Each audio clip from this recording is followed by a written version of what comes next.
Hey, what's up? This is Dax McClellan, and today I'm going to do a little critique video for one of my friends, Crystal. She took my portrait course and she had some questions, so I'm going to go through these and kind of give my opinion and my best feedback that I could give her, and I hope you can get some value out of this. She says, "Hey Dax, I got a favor for you to ask you.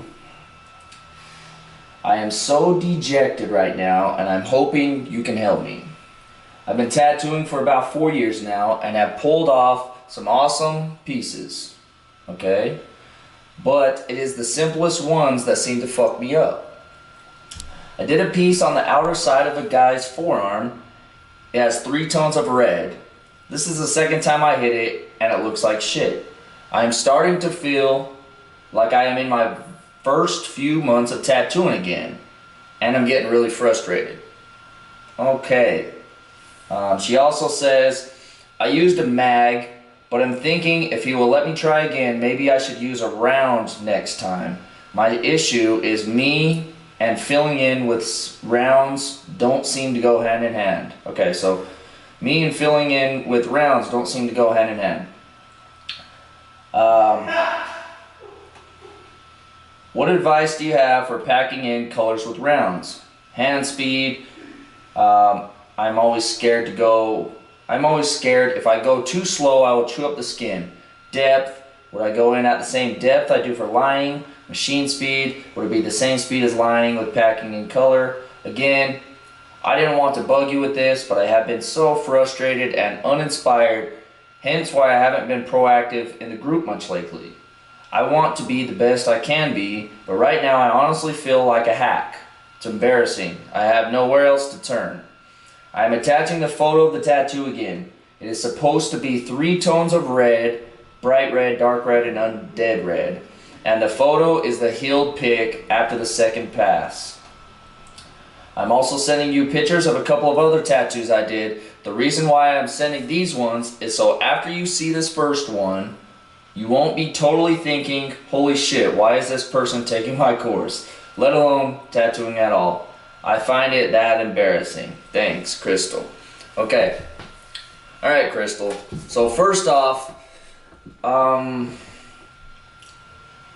don't look down on anybody that's taking my portrait course. That's number one. I mean, there's a reason why you're taking the course. You know, if you were this amazing, perfect fucking artist to start with, you wouldn't be taking the course anyways. So, take that out of your mind. You know, we all got to start somewhere, and the only way to get better is you have to start somewhere. So you might not be very good to start, but eventually you get good, you know, as long as you just kind of keep going with it, okay? And I've seen a lot of your work, you know, some of these pictures, I'm going to put them on this video as well. Some of these pictures, they seem fucking awesome, you know? So I think that you're just having a bad day personally, or a bad little time.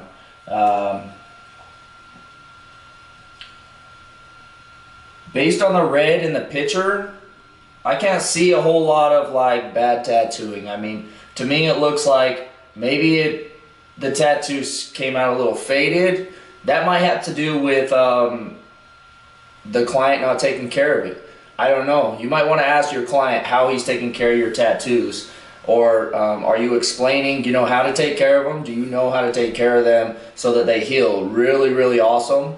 Because that's something that I do, and every artist in my shop is, we never let a client leave without fully teaching them how to take care of their tattoo. We basically tell them to forget everything they thought they knew about getting a tattoo and to do it this way. And if they do it this way, their tattoo's guaranteed to heal right, or they get a touch-up. But if they do it some other way, there's no touch-up involved because they didn't listen and follow directions. So if you know how to take care of a tattoo, you should really be explaining it if you don't already. And if that's a whole nother video, so if you'd like to know how I take care of it, message me in the mastermind group and I'll shoot you that info. But I want to answer some of these questions that you have. What advice do you have for packing in color with rounds? Honestly, I don't pack color in with rounds ever. I think that's more of an old school approach, and it's a lot harder. It just doesn't work for me. I'm not gonna bash it because some people could do it, but that shit does not work for me. Most of the time I'm using a mag. I'm using a huge mag, like a 27 or a 17 curved mag. But yeah, so that's how I do it. I don't pack things in with a round shader. The only time I use a round shader is if I want a really bold line. I use it as a liner. Or if I'm gonna do like a, you know, in a portrait, I'll do the pupil, or I mean just some of those little areas. But one thing I want to also address is it's not what you use, it's how you use it. So I've known a lot of awesome artists that can use a small 7 mag. I just met Freddie Negrete, and he used a 7 mag to shade this whole portrait. And I barely use a 7 mag in my portraits. So it's not really what you use, it's how you use it. You know, you got to find your own technique, and that comes with skill and not beating yourself up over sometimes when they don't come out like you want them to. So with shading, I mean, personally, if I did this piece, I wouldn't have charged them hourly. I would have just kind of focused on getting the piece done, and the lettering that you had would allow me to use a big mag needle. You know, I probably would have knocked that thing out in an hour. I don't know how long it took you or anything, but I would have just knocked it out with a big shader. You know, I noticed big mag shaders for me, they blend a lot smoother. Also, with blending colors, you want to get a really good idea on how to blend them, because I've seen a lot of tattoo artists where they'll lay down all their grays and blacks in a piece, and then they'll go over it with color, and they wonder why their colors get all mudded up. That's the old school approach. That shit don't work no more. It's a little bit of overworking the skin, and when you add gray to a red, it dulls the colors. What I would have done if this piece was something that I did is, and this is one thing that if you really get into oil painting, it's going to help you understand, is the blending of the colors and slowly, you know, transitioning these colors so it's from like black to maroon to dark red to bold, like bright red. How I would have kind of done it is I would have started with the black. I would have blended that really softly, and then I would have just dipped a little bit. I would have rinsed off my black needle a little bit, my big mag, just a little bit, and I would have dipped it in my red, and then let that mix in my little sorry, it's early. I would have let it mix a little bit in my little needle, you know, cartridge, because I use Cheyenne Hawk cartridges with my rotary, and I would have started blending that out, feathering it out. And then also I would have dipped it into the water cup a little bit more and added some more red. So slowly it's transitioning from darker red to lighter red. And then when I want the super bright red, I'm going to rinse out my cartridge, you know, all the way. I use 2 rinse cups for this, one for black, like dark colors, one for light colors. And so I would have rinsed it out in both of those until I got all of the black out, and then I would have dipped it in red and got the very last of the red up tops. So that's how I would have done it. I can't really give you a whole lot of advice on the round shaders, on blending those, because I personally feel like mag shaders are the better way to go for me personally. That's what I use. Mainly because they're kind of like a paintbrush, and when you learn how to use oil paints and blending things, the tattoo needle is really, really similar. But let's go into, I mean, you've been tattooing for 4 years now, so that's awesome. You know, I mean, you're doing really good work for 4 years. I wouldn't get so hard on yourself. Also, you also want to take into consideration, this is something that I learned from Tattoo Baby over the weekend. She recommends, you know, really invest in your supplies. If you're using a cheap ink, cheap needles, cheap machines, you might want to invest into bigger things. You know, there's a reason why those things are expensive. You know, and the only thing I've realized when people don't want to invest into their supplies is they're just so hard-headed and stuck in their ways. I'm not saying that you were that, but really look in and be honest with yourself at what you're using. You know, if you got to really, like, I don't know if you use coils or rotaries. I don't use coils at all anymore. Ever since I touched a rotary and learned how to use it, because there's a learning curve to it. But once you learn how to use rotaries, I don't know why somebody would ever go back to coils unless they're outlining or something, because the shading, it's so much lighter on the skin, it's so much easier to blend, it's so much more consistent. And I would recommend you checking out like a Cheyenne Hawk or a Spectra or what's another good one? Bishops, also Inkjectas. There's a whole bunch out in the market, but those are the ones that I personally see that are really, really good.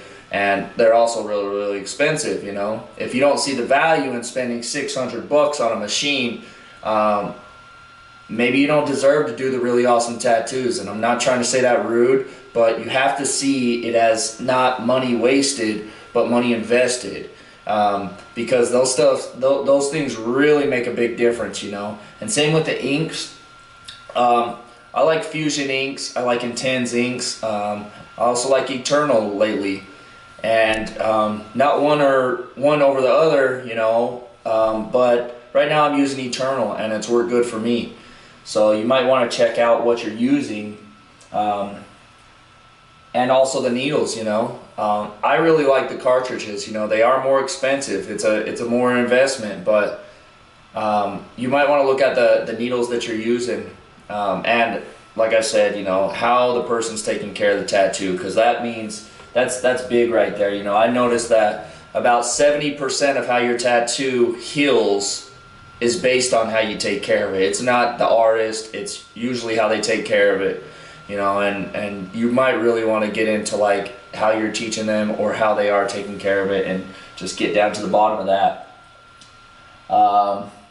As far as hand speed, you know, like I said, this really comes down to your own technique. I've met people who turn their machines up really, really high, and they'll use a faster or slower hand speed. And then I've also seen tattoo artists that run them really low and use a faster or slower hand speed. I think this right here there's really no one way to do it. It's only the way that works for you. Sometimes I go fast, sometimes I go slow. Sometimes I turn my machine up higher, sometimes I don't. It really depends. You know, this is something that I can't teach you really. I can only give you some insights on what I use, but you're gonna have to find your own way of doing things. But this is one reason why I use rotaries, because I fucking hate like having to retune all the coils, and the machine is always running different every time. I hated that. So that's why I recommend getting a rotary, because they're consistent every single time. And as long as you know your speeds, you're gonna build habits of what you feel would be the best for that.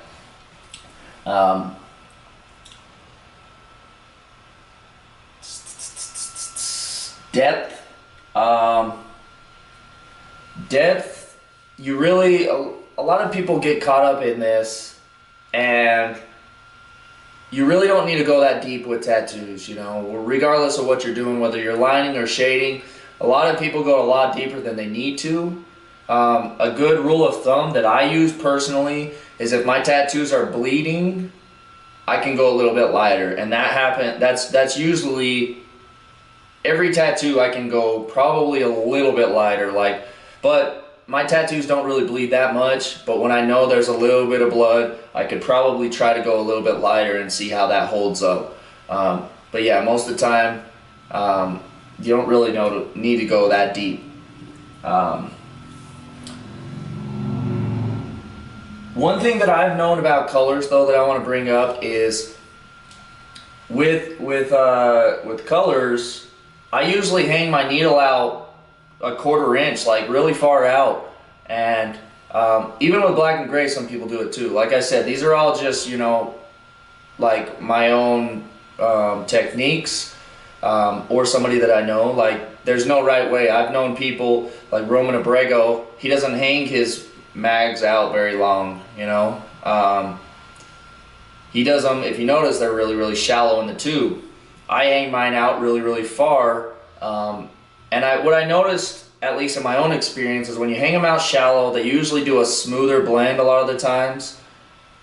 But if you hang them out longer, they go into the skin a lot faster and just kind of saturate the skin really fast. And sometimes they're not the smoothest, but it also depends on the angle that you're kind of at on the skin, you know. If you're going straight, so the needle's hitting straight hard like that, actually that would be a mag. So if it's hitting like this, it's going to be hard to make a smooth shade. But if you kind of turn it so that you're kind of feathering like this, you're going to get a lot more smoother blend usually. And also I use curved mags. The flat mags, I've seen people make really smooth shades, but I can't do it. I use curved mags, so when I'm saying this, that's what I would relate it to. If you're using flat mags, you might have to figure it out for yourself, or find somebody who knows how to use those. Tony Grant knows how to use those really well. I don't, so I don't know how to give you advice on the flat mags. Chewing up the skin usually has to do with either holding the skin too tight, or also running your machine too hard, and also the depth. I mean, that's something that you should know by now. You've been tattooing for 4 years, so you should know that. Maybe you're just having a confusing day, but I think you know how deep you should go. I think you have that feel down. So just trust your gut on this one. And also, with all this that I'm saying, take it with a grain of salt, you know, try it out. If some of it doesn't work, don't stick to the concept. You know, find something that works for you. Because it's, like I said, it's not really what all the, like, I think you get lost in some of these little techniques when really you should just be in the zone, you know. Just focus on what you're doing, you know, be conscious of where you're at. And don't get too focused on the techniques, you know. Sometimes you gotta let go of the techniques and just let your arm flow. That's kind of how it works. Let's see here. Yeah, you're definitely not a hack. I've seen some of your tattoos and they look awesome.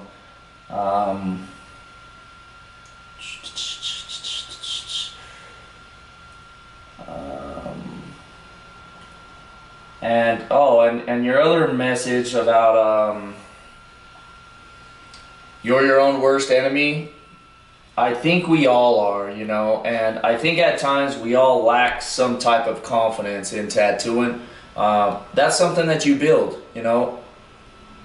Getting practice makes perfect, you know. You can't skip the practice makes perfect. I think you don't give yourself enough credit. I think you're an awesome artist, like I said. But yeah, I think that is all the questions that you have.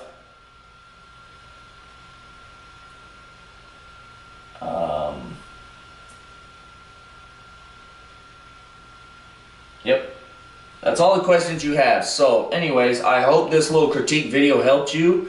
I think I'm going to start doing more of these. So if there's more people out there, I'm going to put this on my YouTube channel. So if there's more people out there that have questions and stuff like that, this is the Dax Q&A questions videos. So as long as you keep asking the questions, I'll keep answering.